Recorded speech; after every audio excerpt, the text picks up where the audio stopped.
அதிமுக, பாஜக என எதிர்க்கட்சிகள் அனைத்து ஒன்று சேர்ந்து போட்டியிட்டால் கூட திமுகவை வீழ்த்த முடியாது என கருத்து கணிப்பின் மூலம் தெரிய வந்துள்ளதாக சட்டத்துறை அமைச்சர் ரகுபதி கூறியுள்ளார். அண்ணா அறிவாலயத்தில் செய்தியாளர்களை சந்தித்து பேசிய அவர், தமிழகம் முழுவதும் திமுக அரசுக்கு ஆதரவு அலை வீசுகிறது.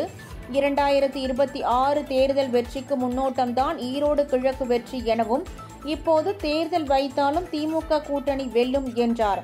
பாஜக, அதிமுக சேர்ந்து வந்தாலும் திமுக கூட்டணியை தோற்கடிக்க முடியாது என கருத்து கணிப்பில் தெரிய வந்துள்ளது என அவர் அப்போது கூறினார்.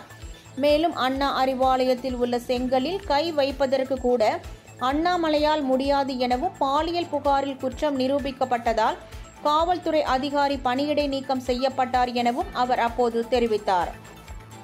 அதனால எல்லாரும் சேர்ந்து வந்தாலும் தனித்து வந்தாலும் இந்த திராவிட மாடல் ஆட்சியை நடத்தி கொண்டிருக்கிற மாண்புமிகு தமிழ்நாடு முதலமைச்சருடைய ஆட்சிக்கு இன்றைக்கு ப்ரோ இன்கம்பன்சி தான் இருக்கிறது, ஆதரவு அலை தான் இருக்கிறது.